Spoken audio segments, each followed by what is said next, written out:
Далее в программе. Что делали скандинавы под Суздалем?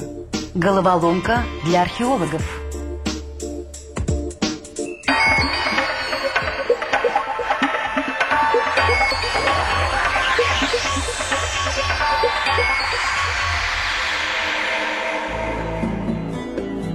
Древнеславянское поселение Давыдовское для археологов – головоломка. Это единственное поселение на территории Суздальского Аполья, где под средневековым культурным слоем найдены финские погребения середины первого тысячелетия. Получается, что славяне пришли сюда позже. Но откуда? И куда исчезли финны?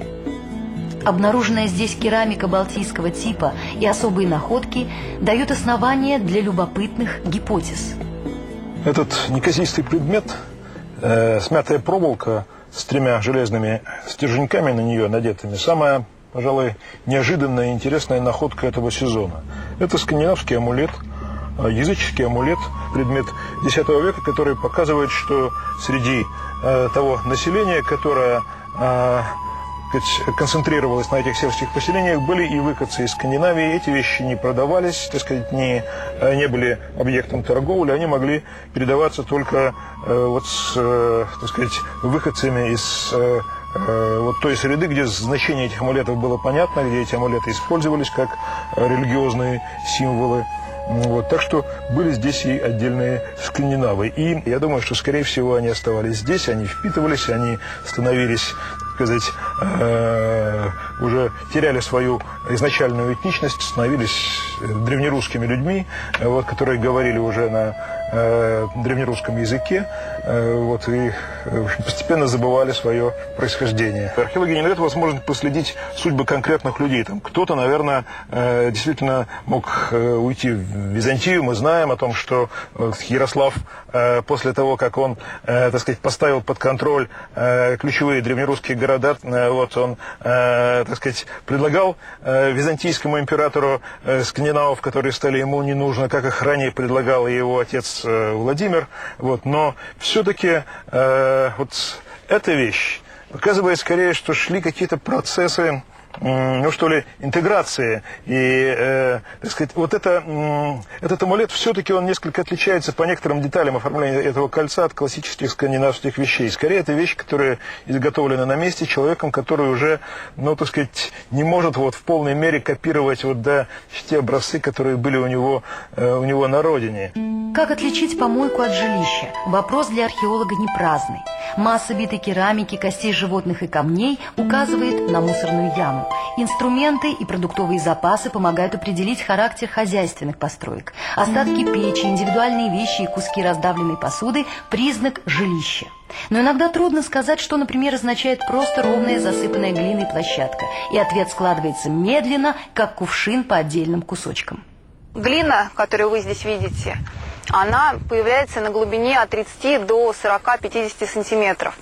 Вот. Соответственно, для того, чтобы в больших масштабах, опять-таки, набрать этой самой глины, должны рыться и глубокие ямы, и все это вытаскиваться, разравниваться. Это тоже, опять-таки, трудоемкий процесс.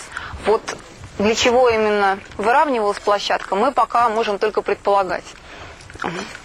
Но о других памятниках мы не сталкивались таким. Мы сталкивались с наземными жилищами с глинобитным полом, когда из глины был сделан как раз вот такой вот выровненный пол, но там глина не перекрывала никакие объекты, это были достаточно ровные подпрямоугольные платформы. Рабочие версии подтверждают углубление и расширение раскопа. Чем больше земли прошло через руки археолога, тем больше информации. Ведь площадь поселения – гектары, а раскоп – это сотни метров. Гибкие методы поиска увеличивают описи археологических коллекций сегодня в десятки раз. Мы можем либо копать быстро, увидеть площади, увидеть там поселение, там постройки, какую-то планиграфию, но если культурный слой разбирается быстро, то мы не видим деталей, мы выбрасываем, значительная часть находок уходит в отвал, методы медленных раскопок, которые, в общем, пришли из палеолитических экспедиций. Когда все разбирается очень медленно, просеивается, промывается, материальная культура стала более видимой, более открытой, более богатой, мы получили массу новых вещей, которые мы не знали. Но мы потеряли, так сказать, вот, видение больших каких-то вот участков. Вот. никакой археолог не может собрать 100% вот всего вещевого материала, который был вот когда-то, так сказать, отложился на этом участке. Но мы должны стремиться, чтобы все-таки собрать все самое важное, самое информативное. Нашли скелет собаки под остатками печки. Теперь думай, почему он там. Вдруг это ритуальное захоронение. И тогда, если повезет, эта неожиданная находка станет важным элементом в понимании жизни древнего человека.